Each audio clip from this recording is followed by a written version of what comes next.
अति का भला न बोलना, अति की भली न चुप। अति का भला न बरसना, अति की भली न धूप। ज़रूरत से ज़्यादा बोलना या चुप रहना दोनों ही अच्छी बात नहीं है। जैसे ज़रूरत से ज़्यादा बारिश हो जाए या फिर धूप, दोनों ही दिक्कत देती हैं। उसी तरह अनावश्यक बोलने से भी काफ़ी नुकसान होता है। अगर आपको कहीं चुप रहने से लाभ हो रहा है तो वहाँ चुप रहने में कोई समस्या नहीं होनी चाहिए। दोस्तों, आज हम बात करेंगे शांत और मौन के बारे में। आप यह सुनिश्चित कर लें कि आप जहाँ पर हैं वहाँ पर अनावश्यक आवाज़ें और अनावश्यक डिस्टरबेंस ना हो।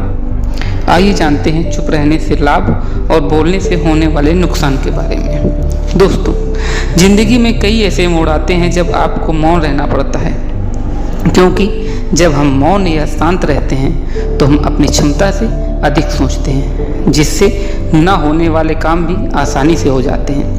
यदि आप कुछ जगह ना बोलकर मौन रहते हैं तो आपको बहुत से फायदे होते हैं, जिससे आपके अंदर सकारात्मक विचार उत्पन्न होते हैं, ऊर्जा की बचत होती है, मन को शांति मिलती है। जो व्यक्ति शांत रहते हैं उनका सभी सम्मान करते हैं। इस प्रकार मौन रहने के बहुत सारे लाभ, और मौन सुख से नहीं बल्कि मन से होना चाहिए। आपकी वाणी आपकी विजय सुनिश्चित नहीं करती, अभी तो आपके कर्म आपकी विजय सुनिश्चित करते हैं। शांत रहना अच्छी आदत है और अच्छी आदत में खुद को ढालना कोई बुरी बात नहीं होती। शांति का दूसरा अर्थ ही होता है संतुष्टि। एक बेवकूफ़ व्यक्ति अपने अधिक बोलने से जाना जाता है और एक समझदार व्यक्ति अपने मौन के कारण जाना जाता है। शांत रहना बेशक समझदारी है, पर हमेशा शांत रहना, दूसरों के प्रति हो रहे अत्याचारों के खिलाफ देखते रहना और कुछ ना बोलना, दावा करना अलग बात होती है और कर दिखाना अलग बात होती है। जितना दिखाते हो उससे ज़्यादा तुम्हारे पास होना चाहिए, जितना जानते हो उससे कम तुम्हें बोलना चाहिए।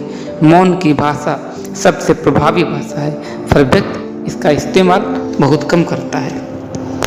मौन में शब्दों की अपेक्षा अधिक वाक शक्ति होती है।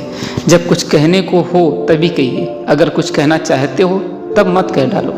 सवालों का जवाब शांति से मिलता है, बहस करने से अक्सर जवाब भी खो जाते हैं। भय से उत्पन्न मौन पशुता और संयम से उत्पन्न मौन साधुता होती है।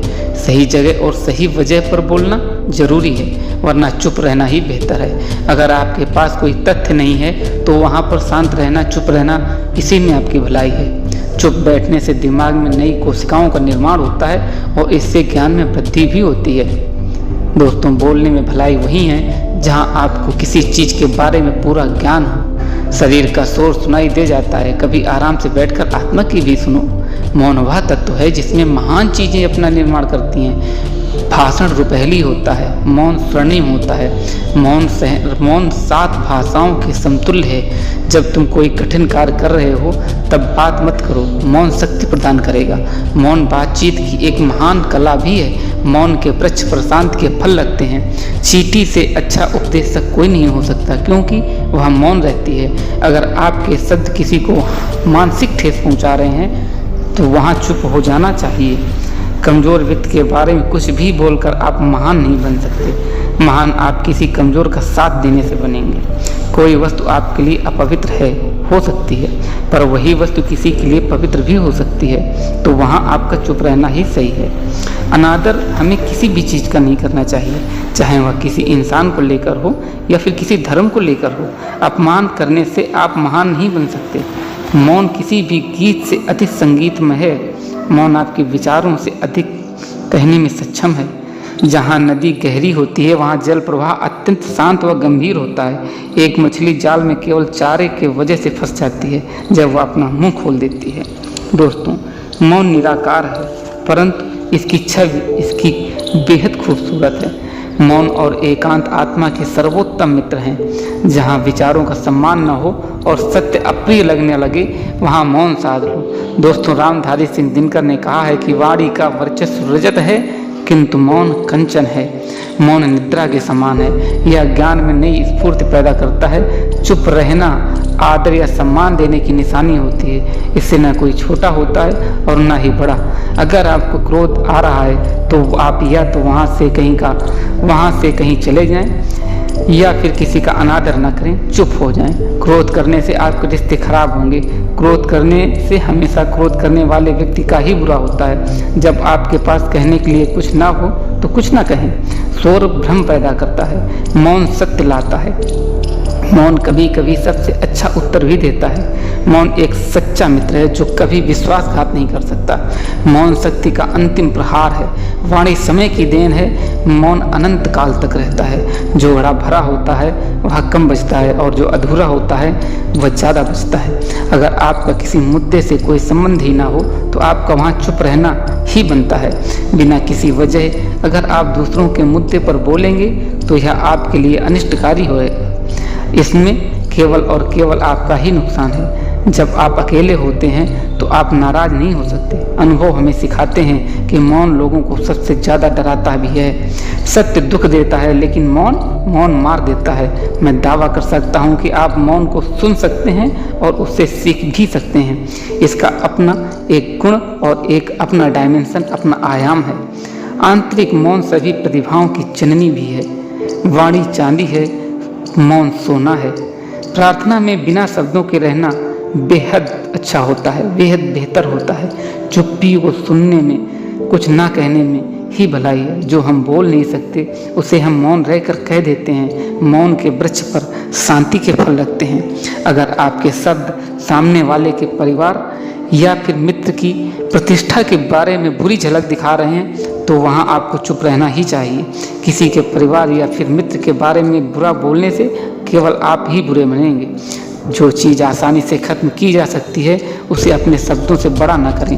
अच्छे और बुद्धिमान व्यक्ति शांत जीवन जीते हैं। जब आप एक अच्छे उत्तर के बारे में नहीं सोच सकते तो मौन सुनहरा होता है। किसी के अंतर्मन को छूने में सक्षम होने के लिए हमें मौन की आवश्यकता होती है। मौन एक ऐसी आदत है जो कठिन परिश्रम है लेकिन आत्मा के लिए बहुत अच्छा है। लंबे समय की खामोशी रिश्ते को पहले जैसा नहीं रहने देती। ज़रूरत से ज़्यादा खामोश रहना भी सबसे बड़ी कमजोरी बन जाती है। दोस्तों, अगर आप बिना चिल्लाए कोई बात नहीं कह सकते तो वहाँ आपकी चुप्पी ही सबसे बेहतर है। वहाँ आपका चुप रहना ही आपकी भलाई है। किसी पर चिल्लाने से आपके व्यवहार के बारे में ही पता चलता है। ज़्यादा बोलने से चीज़ें हमेशा खराब ही हो जाती हैं। ऐसा नहीं है कि बुद्धिमान व्यक्ति बोलना नहीं जानते, वह चुप रहते हैं क्योंकि वह जानते हैं कि उन्हें कहाँ बोलना है। विपत्ति में मौन सबसे उत्तम हथियार है। अल्पभाषी मनुष्य सर्वोत्तम होता है। हमारे पवित्र विचारों का मंदिर मौन है। अगर बहस करने वालों में एक व्यक्ति शांत रहे तो बहस कभी नहीं हो सकती। बेतुकी बातों का सबसे बेहतर जवाब नहीं देना होता है। सवाल का जवाब शांति से मिलता है। बहस करने से जवाब खो जाता है। संतुष्टि और मन को शांति तब मिल जाती है जब हृदय और मस्तिष्क एक ही दिशा में, एक ही कार्य में लग जाते हैं। शरीर का शोर सुनाई दे सकता है, कभी आराम से बैठकर आत्मा की भी बात सुनो। अपनी सफलता के सफर में निकलने से पहले अपने बस्ते में शांति और धैर्य नामक दो वस्तुएं अवश्य रख लें। दोस्तों, नीति कहती है जो अपने मुंह को बंद रखता है और बुद्धि से काम करता है वही इंसान समझदार होता है। बिना ज़रूरत के बोलना, किसी के बारे में बोलना, किसी के बीच में बोलना, ये सब गलत है। कभी कभी हमारे लिए बुद्धिमानी इसी में होती है कि हम अपना मुंह गलत जगह ना खोलें और चुप रहें। मौन अनंतता और सर्वकालिकता के समान गहरा होता है। भाषण समय की भांति उथला अथवा छिछला होता है। मौन किसी इंसान की कमजोरी नहीं है, उनका बड़प्पन होता है। वरना जिसको सहना आता है उसको कहना भी आता है। स्वामी विवेकानंद ने कहा है कि मौन क्रोध की सर्वोत्तम चिकित्सा इलाज है। इस शोर भरे संसार में आपको हमेशा कुछ कहने की जरूरत ही नहीं है। मुख शांत हो पर मन अशांत हो, यह मौन काल्पनिक मौन है, वास्तविक मौन नहीं है। मौन और दृढ़ विश्वास ही तुम्हारी सबसे बड़ी शक्ति, सबसे बड़ी ताकत, सबसे बड़ी पावर है। मौन रहकर आप कई समस्याओं से दूर रह सकते हैं। महाराज भर्तृहरि ने कहा है कि विधाता ने मौन को अज्ञानता का आवरण तथा ज्ञानियों की सभा में अज्ञानियों का आभूषण बनाया है। समय और मौन आज सबसे शानदार चीज़ें हैं। मौन में शब्दों की अपेक्षा अधिक शक्ति होती है। कभी आंसू भी संपूर्ण वक्तव्य हो जाते हैं। मौन नींद की तरह है, वह विवेक को ताज़ा रखती है। रामधारी सिंह दिनकर ने तो कहा ही है, वाणी का वर्चस्व रजत है किंतु मौन कंचन है, सोना है। मौन रहकर हम अन्य लोगों की कमियों को सुन लेते हैं और अपनी कमियों को छिपा जाते हैं। मौन रहें या अपने शब्दों को मौन से अधिक महत्व दें। महान एकांत के बिना गंभीर काम संभव नहीं है। जब मौन झूठ हो तो चुप रहना सबसे आसान है। मैंने लंबे समय से माना है कि चुप्पी नुकसान का ही उपाय है। मौन खाली नहीं है, यह उत्तरों से भरा है। सभी पीड़ा इस तथ्य से आती है। समय और मौन आज सबसे शानदार चीज़ें हैं। मौन में शब्दों की अपेक्षा अधिक शक्ति होती है। कभी आंसू भी संपूर्ण वक्तव्य हो जाते हैं। मौन नींद की तरह है, यह विवेक को ताज़ा रखता है। रामधारी सिंह दिनकर की बात दोहराना चाहूँगा कि वाणी का वर्चस्व रजत है, किंतु मौन कंचन है, सोना है। मौन रहकर हम अन्य लोगों की कमियों को सुन लेते हैं और अपनी कमियों को छिपा लेते हैं। मौन रहें या अपने शब्दों को मौन से अधिक महत्व दें। महान एकांत के बिना कोई भी गंभीर काम संभव नहीं है। जब मौन झूठ हो तो चुप रहना आसान नहीं है। मैंने लंबे समय से माना है कि चुप्पी नुकसान का उपाय है। मौन खाली नहीं है, यह उत्तरों से भरा है। सभी पीड़ा इस तथ्य से आती है कि वे एक शांत कमरे में अकेले नहीं बैठ सकते। कोई फर्क नहीं पड़ता कि कैसे बेतुका लोग हैं, अपनी आत्मा यानी सत्य का सामना करने से बचने के लिए कुछ भी करते रहते हैं। कभी कभी जब हम मजाक करते हैं तो ध्यान रहे कि आपके शब्दों से किसी का अनादर न हो। मजाक को भी हमेशा शब्दों के दायरे में ही रखें। जहाँ किसी को शब्दों से चोट लगे वहाँ चुप हो जाएं। ज़्यादा बोलने से हमेशा नुकसान ही होता है। आओ हम मौन रहें ताकि शांति का अनुभव कर सकें। दोस्तों, विनोबा भावे ने कहा है, मौन और एकांत आत्मा के सर्वोत्तम मित्र हैं। मौन एक तपस्या साधना है। और महात्मा बुद्ध ने कहा है, मौन आत्मज्ञान की चाबी है। आपने बड़े ही धैर्य के साथ सुना। आपका बहुत बहुत आभार। यदि वीडियो पसंद आई हो तो वीडियो को लाइक और शेयर करें तथा चैनल को सब्सक्राइब करें। धन्यवाद।